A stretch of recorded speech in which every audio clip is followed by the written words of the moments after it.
आपने कभी सोचा है कि किसी शांत दिखने वाली नदी के अंदर कुछ ऐसा भी छिपा हो सकता है जो इंसानों की सोच से परे हो? आज हम आपको लेकर चलेंगे एक ऐसी कहानी में जहां एक छोटी सी मासूम मछली को बचाने की कोशिश एक भयानक दानव से आमना सामना करा देती है। क्या होगा जब एक साधारण लड़की अपनी इंसानियत के चलते एक रहस्यमयी शक्ति से टकरा जाती है? क्या वो बच पाएगी या उसकी ये छोटी सी दया एक बड़ी मुसीबत को बुलावा देगी? तो चलिए शुरू करते हैं आज की कहानी। शहर की नदी में आज कुछ अजीब सा हो रहा था। पानी में एक अनजानी हलचल थी, जैसे वहां कुछ बड़ा, कुछ खतरनाक जाग चुका हो। अचानक नदी के गहराइयों से एक दानव बाहर निकलता है। यह कोई आम दानव नहीं था, यह पानी में ही रहने वाला जीव था जिसे मछलियां खाना बेहद पसंद थी। उसी नदी के किनारे पर एक मछली प्रोसेसिंग फैक्ट्री थी जहां मछलियों की पैकिंग होती थी। इस फैक्ट्री में काम करने वाली एक लड़की थी, नाम था नैरोबी। अपनी शिफ्ट के दौरान नैरोबी के हाथ एक जिंदा मछली लगती है। हैरानी की बात यह थी कि मछली काफी देर से पानी से बाहर थी, लेकिन फिर भी जिंदा थी। यह देखकर नैरोबी की आंखों में चमक आ जाती है। उसे लगता है जैसे कोई चमत्कार हुआ हो। उसी फैक्ट्री में उसकी दोस्त मीरा भी काम करती थी। मीरा ने जैसे ही मछली को देखा, वह उसे छीनने की कोशिश करने लगी। उसका इरादा साफ था, वह मछली को मारकर खाना चाहती थी। लेकिन नैरोबी की सोच अलग थी। उसका मानना था कि जब मछली को ऊपर वाले ने अब तक जिंदा रखा है तो उसे मरने नहीं देना चाहिए। नैरोबी किसी तरह मछली को मीरा से बचाकर चुपचाप नदी की ओर ले जाती है। वो मछली को बड़े प्यार से पानी में छोड़ देती है, लेकिन जैसे ही वो मुड़ती है और वापस जाने लगती है, तभी उसकी नजर किसी अजीब चीज पर अटक जाती है और उसका दिल दहल उठता है। उसके सामने वही नदी का दानव खड़ा था और वो उसी मछली को निगल रहा था जिसे अभी अभी नैरोबी ने बचाकर नदी में छोड़ा था। यह दृश्य इतना डरावना था कि नैरोबी बिना एक पल गंवाए वहां से भाग खड़ी हुई। भागती हुई वह फैक्ट्री पहुंचती है और वहां सबको उस खतरनाक दानव के बारे में बताती है। लेकिन किसी ने भी उसकी बात पर भरोसा नहीं किया। सबको लगा शायद उसने कोई भ्रम देखा है, लेकिन नैरोबी हार मानने वालों में से नहीं थी। कुछ देर बाद वह फैक्ट्री के बॉस को लेकर नदी के पास जाती है। वो हर हाल में उसे दानव दिखाना चाहती है। उसकी आंखों में डर भी था और उम्मीद भी। नैरोबी बार बार नदी की ओर देखकर दानव को पुकारती है, लेकिन उस समय वहां कुछ भी नहीं होता। ना कोई हलचल, ना ही कोई दानव। दानव की गैर मौजूदगी से नैरोबी निराश हो जाती है। उसका चेहरा बुझ जाता है। बॉस उसे संभालता है और उसके कंधे पर हाथ रखकर उसे शांत करता है। यह सिर्फ बॉस और कर्मचारी का रिश्ता नहीं था। नैरोबी और उसका बॉस एक दूसरे से प्यार करते थे और जल्द ही उनकी शादी भी होने वाली थी। कुछ देर बाद नैरोबी अपनी कार ड्राइव करके घर जा रही होती है। नैरोबी सुनसान सड़क पर थी, लेकिन तभी एक अजीब सी परछाई उसकी कार के सामने आ जाती है। नैरोबी अचानक ब्रेक मारती है और उसकी आंखें चौड़ी हो जाती हैं। वही दानव सामने खड़ा था, लेकिन इस बार दानव कुछ अलग करता है। वह उसके पास आता है और एकदम मानवीय लहजे में बोलता है, मैं एलिबल हूं, तुम्हारा पुराना दोस्त। हम एक ही स्कूल में पढ़ते थे। नैरोबी चौंक जाती है। वो कांपती आवाज में कहती है, एलिबल? लेकिन तुम्हारी तो 15 साल पहले डूबकर मौत हो गई थी, फिर तुम जिंदा कैसे हो? और ये क्या हाल हो गया है तुम्हारा? एलिबल की आंखों में घम झलकता है। वह कहता है, मेरी मौत एक दुर्घटना नहीं, एक बेवजह का अंत था, और शायद इसी वजह से मरने के बाद मैं पूरी तरह से इंसान नहीं रहा। मैं अब एक दानव में बदल गया हूँ। नैरोबी यह सब सुनकर हैरान रह जाती है। उसके सामने उसका बचपन का दोस्त खड़ा था, लेकिन अब वह पूरी तरह से एक डरावने और पानी में रहने वाले प्राणी में बदल चुका था। अब कहानी और भी दिलचस्प मोड़ पर पहुंचती है। एलिबल अब नैरोबी के घर में मौजूद है, लेकिन एक बड़ी दिक्कत है, वह बिना पानी के ज्यादा देर तक जिंदा नहीं रह सकता। इसलिए एलिबल वॉशिंग मशीन के अंदर बैठा होता है ताकि उसके शरीर को पानी मिलता रहे। लेकिन जैसे जैसे पानी कम होता है, एलिबल कमजोर पड़ने लगता है। नैरोबी और एलिबल दोनों पुराने दिनों को याद करते हैं और बातें कर रहे होते हैं। वो स्कूल, वो खेल, वो दोस्ती। लेकिन तभी दरवाजे की घंटी बजी। नैरोबी एकदम चौंक गई। वह जानती थी कि दरवाजे पर कौन है, उसका बॉस, उसका मंगेतर। एलिबल की हालत नाजुक थी और वो अभी भी वॉशिंग मशीन में बैठा था। हालात की नजाकत को समझते हुए नैरोबी उसे फौरन बाथरूम में छुपा देती है और फिर जाकर दरवाजा खोलती है। बाहर उसका बॉस खड़ा था, मुस्कुराता हुआ। वो उसे बाजार चलने के लिए कहता है, थोड़ी देर घूमने की बात करता है। लेकिन नैरोबी थकावट का बहाना बनाकर इनकार कर देती है। बॉस उसकी बात मान तो जाता है, लेकिन जाने से पहले उसका बर्ताव थोड़ा अजीब हो जाता है। वो उसे हल्के अंदाज में छेड़ने लगता है, फिर उसके आसपास घूमकर उसे गरमाने की कोशिश करता है और माहौल थोड़ा असहज बना देता है। कह सकते हैं कि वो अपनी मर्दानगी का दिखावा करता है, जैसे वह नैरोबी की जिंदगी का मालिक हो। कुछ देर बाद वह चला जाता है।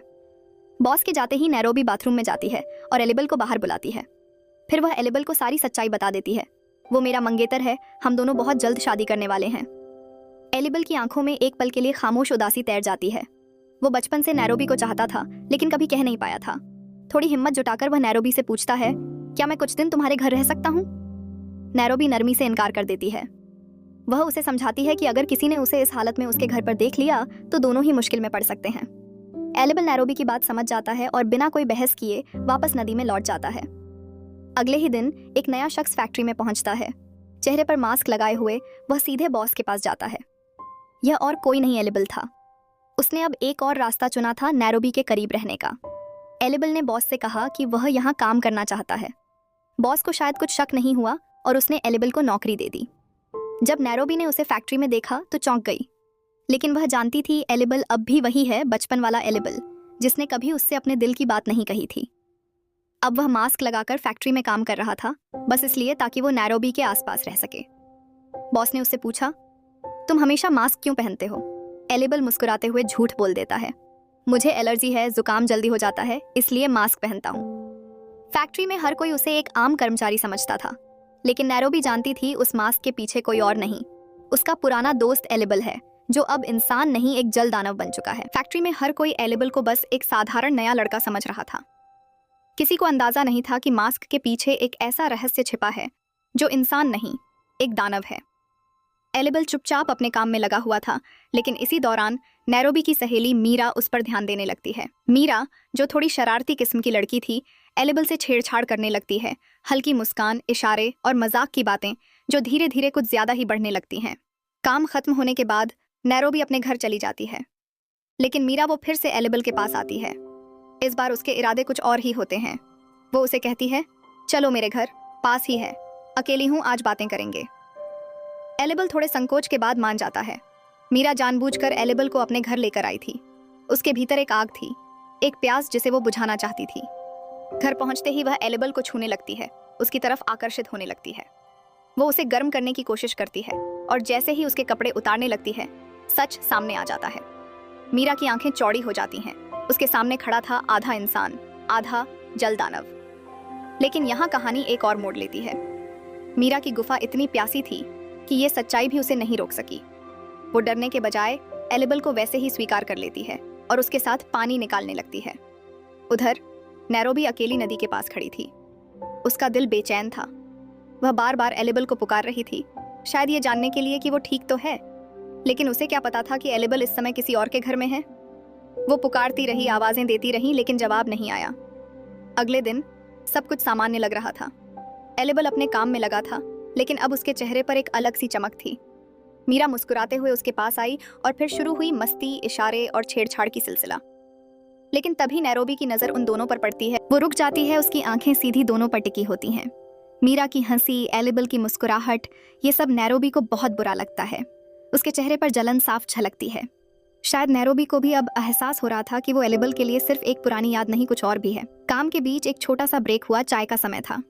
सभी कर्मचारी अपने अपने कप लिए बैठ गए। मीरा, नैरोबी और एलिबल भी पास पास बैठे थे। नैरोबी ने इस मौके को चुना। वो मीरा से सीधा सवाल पूछती है, क्या तुम्हें एलिबल पसंद है?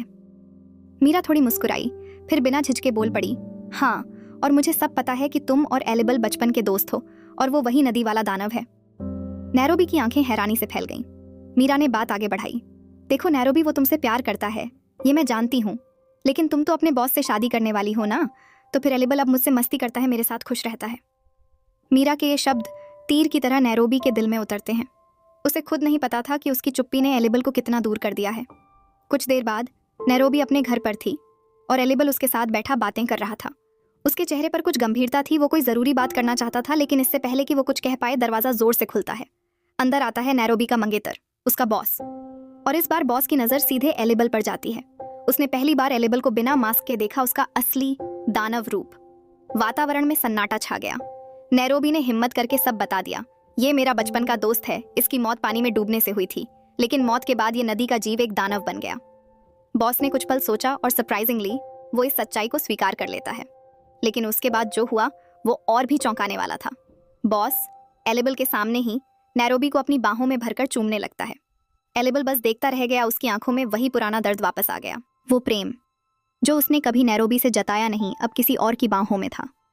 वो चुपचाप उठता है और फिर सीधा चला जाता है नदी के पास। एलिबल अब शांत था, ठंडे पानी की लहरों को देखता हुआ। उसी समय वहां दो परछाइयां आती हैं, मीरा और नैरोबी की। मीरा एलेबल की बात मानकर नैरोबी को यहाँ ले आई थी। एलेबल के चेहरे पर गहराई और उदासी थी और फिर उसने नैरोबी से कहा, मुझे एक खास शक्ति मिली है, मैं लोगों की होने वाली मौत देख सकता हूँ। और नैरोबी, तुम्हारी मौत अब बहुत पास है। नैरोबी सन्न रह जाती है। एलेबल की आंखों में गहराई थी, उसके शब्द नैरोबी को चौंका देते हैं। अगर तुम चाहो तो मैं तुम्हारी मौत टाल सकता हूँ, लेकिन इसके लिए तुम्हें मेरे साथ जंगल चलना होगा। नैरोबी हक्की बक्की रह जाती है। उसे समझ नहीं आता कि अब क्या फैसला ले। तभी अचानक पीछे से आवाज आती है, नैरोबी, इससे दूर रहो। उसका मंगेतर बॉस वहां आ पहुंचा था। वो गुस्से में था और नैरोबी को एलेबल से अलग करना चाहता था, लेकिन मीरा भी वहां थी। वो बॉस को पीछे रोक लेती है और कहती है, उसे जाने दो, यही उसका रास्ता है, यही उसकी जान बचा सकता है। मीरा के समझाने और जोर देने पर नैरोबी और एलेबल तेजी से वहां से भाग जाते हैं। थोड़ी ही देर में दोनों गहरे जंगल में पहुंच चुके थे। पेड़ों की सरसराहट, हवा में अजीब सी नमी और हर तरफ हरियाली। एलेबल चलते चलते बताता है, इस जंगल में मेरे जैसे और भी दानव लोग रहते हैं जो कभी इंसान थे, और इन्हीं में से कोई हमें एक जादुई मोती देगा। यह मोती तुम्हारी आने वाली मौत को टाल देगा और तुम्हें 100 सालों की जिंदगी देगा। नैरोबी अब भी थोड़ी डरी हुई थी, लेकिन एलेबल के साथ खुद ही सुरक्षित महसूस कर रही थी। जंगल में पानी की कई धाराएं थीं, इसलिए एलेबल को यहाँ रहना आसान लग रहा था। काफी देर पैदल चलने के बाद दोनों एक अजीब सी जगह पर पहुंचते हैं, जहां मिट्टी के घरों जैसे ढांचे बने थे और अजीब सी भाषा में आवाजें गूंज रही थीं। यही था दानवों का कबीला। यहाँ सभी जीव एलेबल जैसे दिखते थे, शरीर पर फिन्स, पानी जैसी त्वचा और आंखों में चमक। एलेबल तुरंत कबीले के सरदार के पास जाता है। वो उसे आदर से प्रणाम करता है और कहता है, सरदार जी, मुझे वह जादुई मोती चाहिए, ये मेरी इंसान दोस्त नैरोबी के लिए है, उसकी जान बचानी है। सरदार की आंखों में गंभीरता थी। वो पूछता है, क्यों चाहिए ये मोती? इंसानों के लिए हम अपना रक्षक मोती क्यों दें? एलेबल शांत स्वर में जवाब देता है, क्योंकि वो अकेली इंसान थी जिसने मुझे एक दानव नहीं, एक दोस्त समझा। उसने मेरे लिए खतरा उठाया है, और अगर मैं उसकी जान न बचा पाया तो मैं खुद को कभी माफ नहीं कर पाऊंगा। सरदार कुछ पल सोचता है। एलेबल के बाद अब नैरोबी खुद आगे बढ़ती है। वो सरदार के सामने हाथ जोड़ती है, कृपया मुझे वो मोती दे दीजिए, मैं मरना नहीं चाहती, मैं जीना चाहती हूँ। सरदार उसकी आंखों में सच्चाई और डर को देखता है। कुछ देर की चुप्पी के बाद वो धीरे से सिर हिलाता है और एक चमकदार नीले मोती को उठाकर नैरोबी के हाथों में रख देता है।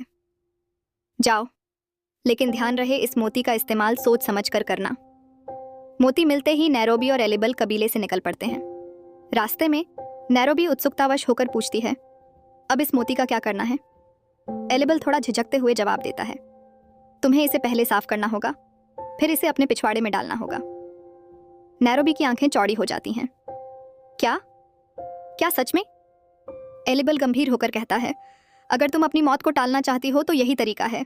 ये जादुई मोती शरीर के अंदर जाकर तुम्हारे भाग्य की रेखा को बदल देगा। नैरोबी थोड़ी घबराई हुई थी, लेकिन मौत का डर उससे कहीं ज्यादा था। वो हामी भर देती है।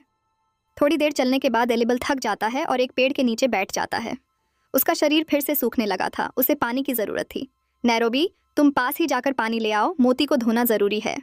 नैरोबी बिना समय गंवाए आसपास पानी ढूंढने लगती है और थोड़ी दूर जाकर उसे एक झरने का छोटा सा कुंड मिल जाता है। वो वहां बैठती है और धीरे धीरे उस नीले चमकते मोती को पानी से धोने लगती है। उसके चेहरे पर डर भी था और उम्मीद भी। उधर एलेबल भी दूसरे झरने तक पहुंच गया था। वह वहां अपने ऊपर पानी डाल रहा था ताकि कमजोरी दूर हो सके। मोती धोने के बाद नैरोबी जंगल की एक छुपी जगह में जाती है। वह सरदार की बात और एलेबल की हिदायत याद कर रही थी।